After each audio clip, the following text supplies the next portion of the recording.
Olá, mis queridos, como estão ustedes? Bien? Espero que ustedes estejam muito bem. Eu estou bem e hoje vamos começar mais um conteúdo. Gente, na aula passada a gente iniciou o capítulo 6 e, enfim, paramos nos porquês, nos tipos de porquês. E hoje eu não trouxe slide justamente porque vamos trabalhar a interpretação de texto. Como vocês podem observar, na página 43 em diante, até o final do capítulo, existem duas interpretações de texto. Então eu vim hoje só conversar um pouquinho com vocês, explicar algumas coisinhas que eu vou querer, e para que assim vocês possam trabalhar essa interpretação de texto. Na página 43, a interpretação tem como temática história del fim de semana. Então aqui falam uma história de um fim de semana de uma determinada pessoa.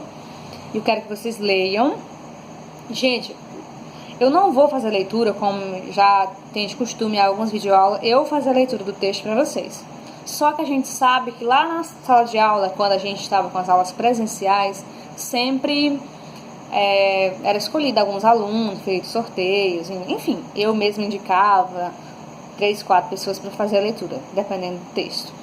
Então é de costume que vocês façam essa leitura e não eu, tá bom? Eu apenas para as dúvidas, as palavras que surgirem, eu não sei o significado e tal, enfim, então que a gente possa chegar a um conceito, né? Então é o seguinte, esse texto vocês vão fazer a leitura e anotar as palavras que vocês não sabem o significado. Então você, por exemplo, primeiro parágrafo, faça a leitura e veja aquelas palavras, grifam aquelas palavras na qual você não sabe o que significa. Depois de terminar toda a leitura do texto, de saber quais as palavras, você vai pegar seu dicionário de espanhol e ver o significado. Professora, mas não é mais fácil a gente ir lá no Google Tradutor rapidinho? Eu sei que é rápido, gente, mas é o seguinte. Google Tradutor tem que ter suas, digamos, não é todo mundo que sabe utilizar. Primeiro, porque quando a gente vai fazer uma tradução de um texto, digamos que eu copio e colo lá no Google Tradutor, nem sempre sai com a mesma, como é que eu posso dizer, o Google Tradutor, ele nem sempre ele consegue deixar o texto com o mesmo conhecimento, ou seja, o mesmo entendimento. Às vezes uma palavra que significa mais de uma coisa, então ele pode se confundir, e ali o texto foge do conteúdo, certo? Então nem sempre é bom. Às vezes eu utilizo também o Google Tradutor, assim como eu acredito que vocês, só que ao mesmo momento que eu estou vendo ali o significado, a tradução que foi feita, eu analiso ela para saber se realmente não fugiu do assunto, certo? Então, por isso que eu peço que vocês vejam no dicionário e tal, para ficar mais entendido, certo? E aí, gente, professora, mas mesmo com as palavras que eu traduzi, voltei no texto, fiz a leitura com as palavras traduzidas, mesmo assim eu ainda tenho dúvida, tem coisas que eu ainda não consegui compreender. Então aí você vai me mandar uma mensagem lá no meu PV, tá bom? E, enfim, conversa, explica, tá? O que você não entendeu e a gente vai resolver junto. O importante é, não saia desse conteúdo sem saber, sem entender ele. E façam atividade da página 44, como aqui é um vídeo apenas e não tem nada escrito, como é o caso das aulas anteriores, que eu faço sempre slide, enfim. Então eu não vou colocar aqui a numeração das páginas, apenas eu vou falar. Então a página 44, a atividade referente a esse texto que eu expliquei agora.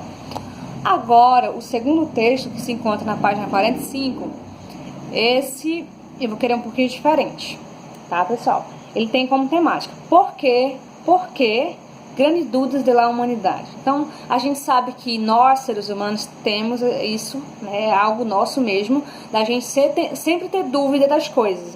Então, por que disso? Por que tal pessoa fez isso? Por que eu não consigo isso? Então, a palavra porquê ela é muito utilizada, porque nós somos pessoas que questionamos. Claro, né? Somos seres racionais, naturalmente, nós iremos sempre estar questionando tudo aquilo que não entendemos. Então, por isso que esse texto, né, que esse autor aqui, o Pablo Motos, ele escreveu justamente com várias e várias perguntas. O que eu quero de vocês? Ao todo aqui, eu estava vendo aqui o diário de vocês, são 21 alunos. Só que duas, né, já não estão com a gente, então apenas 19. Então, temos 19 alunos frequentantes, né, gente? Então, desses 19... Aqui tem 15 perguntas. Então, as 8 primeiras pessoas irão fazer duplas, ou seja, número 1 com número 2, número 3 com 4 e assim até o número 8, né? Desculpa, até o número 9, porque o número 7 não tem, que é a Cecília, que já não está conosco. Então, por exemplo, número 1 e número 2 irão responder a pergunta 1, tá bom? Então, como é um questionamento, você, claro, dá a sua opinião, você pesquisa, enfim, então você envolve tudo isso para chegar a um consenso.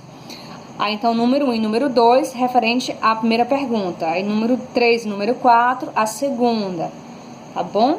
5 e 6, a terceira. Aí, não temos o 7, não? Então, 8 e 9, a quarta. Da 10 em diante, não serão mais dupla. Por quê? Porque aí dá certinho. Ou seja, de 10 ao 21 é individual, tá, pessoal? Então, faz o seguinte, vocês que tem dupla e até o número 9, que é dupla, você conversa com sua dupla, tá? E chega a um consenso. E eu quero que vocês façam o seguinte, no momento que você for enviar a atividade, as fotos das atividades, me mandem um áudio explicando o que aonde vocês conseguiram chegar. Eu e minha dupla conversamos e foi isso que a gente entendeu. Então, vocês mandem um áudio para mim explicando, tá bom? Aí, gente, o texto 1, tanto tem a questão da tradução quanto das questões. Então, esse aqui vai valer um visto, por exemplo. A questão do texto 2 também vai valer um visto. Por quê? Porque eu tenho apenas aqui 2 questões e o complemento desse visto seria a responder essas perguntas. Professora, se eu mandar suas atividades, não pesquisar no dicionário, muito menos questionar com minha dupla ou individualmente e lhe enviar, o que vai acontecer? Você só vai ganhar 1, porque eu vou pegar meio visto de um e meio visto de outro, tá bom? Então, por isso a importância de fazer as 4 atividades que eu estou pedindo. Tradução, responder a atividade, texto 1. Responder ao questionamento do texto 2 e as questões que estão abaixo do texto, tá bom? Então, por isso, realize as 4 para que assim você consiga os 2 vistos. Outra coisa, que eu não sei se vocês sabem, mas nós, professores, fomos orientados a pôr presença apenas nas atividades que recebemos. Se você não manda suas atividades, automaticamente você não tem nenhum visto, nada anotado e muito menos a presença. Então, você leva automaticamente uma falta. Então, por isso a importância de responder tudo, tá, gente? Qualquer dúvida, me perguntem, podem mandar mensagem, fique à vontade. E para que a gente não siga adiante com dúvida, tá bom? Então, tchau, um abraço para vocês e hasta luego, hasta la próxima miércoles, né? Quarta-feira, que é meu encontro com vocês.